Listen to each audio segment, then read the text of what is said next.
pixels have been improving year upon year, and I'd actually say that this year is the best improvement despite not much actually changing. In the world of flagship phones, where each company is battling to release a phone with the highest spec and highest performance, it seems that Google is taking a bit of a backseat, and instead they're focusing on the smaller stuff. Now, we do have some changes in hardware with the Pixel 8 and the Pixel 8 Pro, and I'd say they're actually the important ones, and Google have again played to their strengths with the Pixel 8 series, and they've focused on software and user experience. Now, one of the big changes in the hardware is the display, and arguably one of the most important aspects of a phone, and Google have not disappointed here. Of course, on the Pro they've switched from a curved to a flat display, which personally I'm not too happy about, but to be fair, it still looks premium, and it hasn't bothered me as much as I thought. It's still a 6.7-inch display, although it's got a slightly lower resolution of 1344 by 2992, but it now has a peak brightness of 2400 nits, and that's a huge improvement over last year's, and it's also a big help when you're using your phone in brighter environments. They've also upped the glass's protection with Gorilla Glass Victus 2, and it's also an LTPO display, so it's great for saving on the battery life. The standard Pixel 8 doesn't get the same treatment, and it's a non-LTPO OLED, and it's also protected by Gorilla Glass Victus 1. It's also 0.1 inches smaller than last year's, coming in at 6.2 inches, but it does however have the same resolution, which means a higher pixel density, and we still get a peak brightness of 2000 nits for the standard Pixel 8, which is pretty impressive. Now, on the rear, things remain pretty much the same as last year, but on the Pros, the cameras have merged into one window, which I have to say I prefer. And we've also got a more matte finish, which not only looks great, but it doesn't leave fingerprint marks as easily for those of you that don't like using cases. Now, of course, we've got the new temperature sensor on the Pro, but to be honest, I'm not really sure why it's there. I've tested it on a few objects and it seems to work, but I think its main use was meant to be for people. It's just not FDA approved yet, so it's not advised that you use it for anything important related to your body temperature. So maybe it should have been left out until next year's Pixel, rather than the consumer paying for a sensor that they might not ever use. Now, apart from that, we've got an upgrade to the cameras, which we'll cover in more detail shortly. We've also got an increase to 12GB of RAM, and you can now choose up to 1TB storage. The battery is only 50 mAh more, so pretty much the same capacity as last year, and I have to say the battery life is enough and it lasts me the day, but it's not the best I've seen from a smartphone. Now, apart from that, we've of course got the new Tensor G3 chipset, and it's not the most powerful chipset available, but it's capable enough and it's great at AI functions, which is where the Pixel shines. For those of you that want to do some mobile gaming, it's plenty, and I've tried this with the latest games like Asphalt 9 and Call of Duty Mobile, and they all work well and they're a very enjoyable experience, but raw performance isn't what Google are aiming for.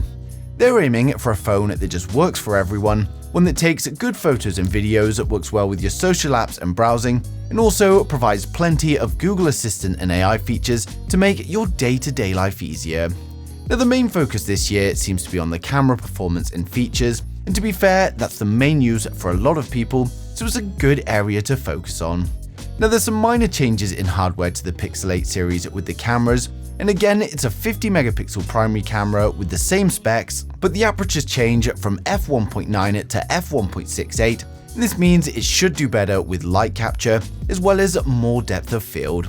Now, the ultra-wide gets a big increase in resolution with a 48-megapixel sensor, and again, we've got a change in the aperture to f1.95. Then the telephoto is on the Pro model only, and again, it's the same as last year, but it's now got an aperture of f2.8. Overall, for the camera, I'm a fan though. When it comes to photos, it just performs great with everything. You can just point and click without giving it any thought at all, and you know you're going to be getting some great photos. The colors look quite true to life, but I'd say they are a little bit more saturated, and sometimes we do get a bit of a strong HDR effect, especially when it comes to skin tones, but overall it's some great photos and what we'd expect from a Pixel. I really like the ultra-wide camera as well, and it delivers the same great photos you'd expect. Too often, the ultra-wide cameras perform much worse than the primary cameras at making them pointless, but this isn't the case with the Pixel 8. The telephoto camera also performs well, as you can see from these photos here, but to be honest, I'm not really one for zoom shots and I rarely use them. I tend to stick to the primary camera as much as possible, and then I only use the telephoto when I can't get closer. Now videos also perform well, as you can see here, and we get 4K video at 60 frames a second for all of the cameras, so we'll just take a look at the video samples now.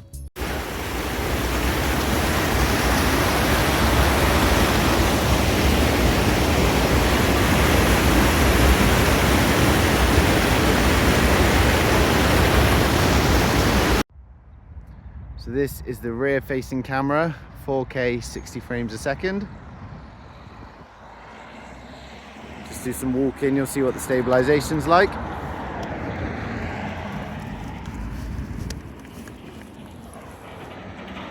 Looks really good in the viewfinder, so we're gonna have to see how it comes out on the computer.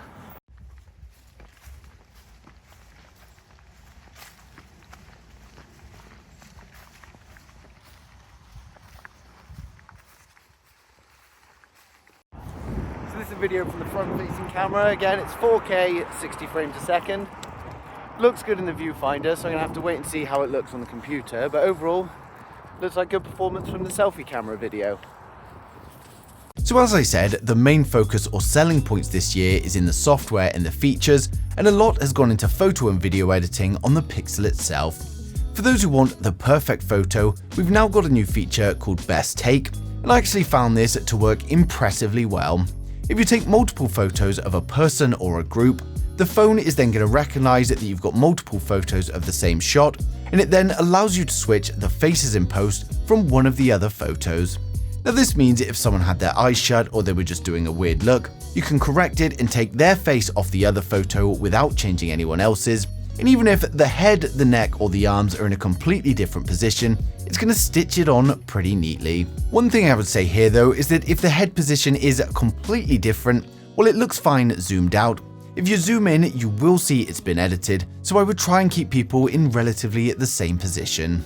We've also got the new Magic Editor, which to be fair is impressive, and it allows for plenty of edits, which they've also made into a really simplified tool. All you have to do is select what you want to edit. You can erase objects, move them, or even resize them, and then it gives you 4 different versions to pick from. Now it works well most of the time, but it's the same as with other AI photo editors. It can be hit or miss, and if there's too much that needs a generative fill, then sometimes it does do a bad job. Now you've also got the option to change the sky, and it's going to give you a selection of 4 different skies to choose from, and this also works pretty well. And then you've also got the choice for golden hour, which again works well, and it also colors the rest of the photo to match the sky. Now finally, we've got the stylized section, which gives you 4 images in different styles, but to be honest, I'm not sure when this would come in handy, as they're just far too stylized with things I just wouldn't want to use.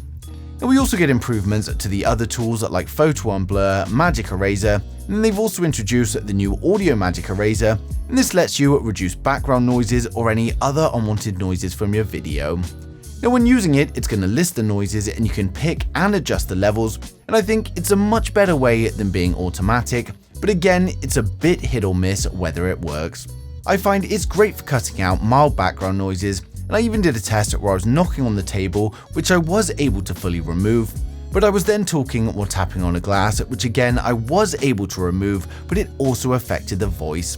So realistically, when it comes to this, it works better with the lower frequencies, but of course if there's anything that's a similar frequency to your voice, then you may have issues. Tap or not the table, see if it helps that. Now or not the table, see if it helps that. Test to see how magic. Try while flicking a glass, see if it helps that. Background noise. Try while flicking a glass, see if it helps that. Overall though, it's very impressive and it's a great tool to have, but I'd say keep it there as a backup for when things do go wrong and don't just rely on it.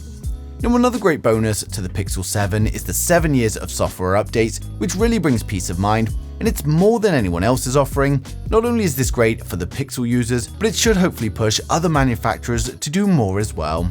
Now something I'm not a fan of here is that how a few features are for the Pro models only. Even in the camera app, we've got a Pro section that you won't find in the Pixel 8. If this was down to hardware, then it would be okay, but both phones use the same primary camera and the same chipset, so it could be a feature for the standard Pixel 8 as well. Now, to be fair, there are only a few features in there, like choosing 50 megapixel photos instead of binning down to 12. You can also shoot in RAW, JPEG, or both, and turning off auto lens selection. On top of that, we'll no doubt see a Google Camera APK for non-pro users to install and get this feature in the future. But overall, I'd have to say I do recommend the Pixel 8 and the Pixel 8 Pro, and they're just good phones for your average day-to-day user.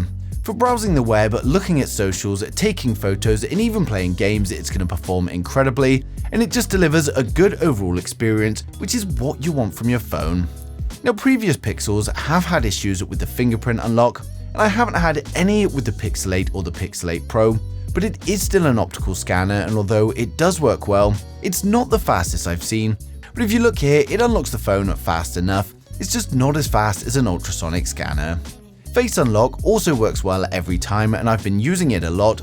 Google did announce that we can now use Face Unlock with secure apps like banking, but my banking app doesn't give me that option on my Pixel 8, so I wasn't able to test it.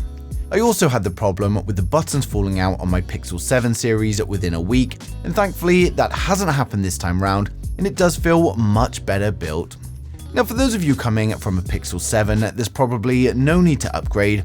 I don't think there's enough there to make it worthwhile with the money you'd be losing from upgrading, but for anyone with an older Pixel or looking to get their first Pixel, then you won't be disappointed. The Pixel 8 Pro starts at $999 or £999, and then the standard Pixel 8 is $699 or £699, so whichever one you prefer, I think it is good value.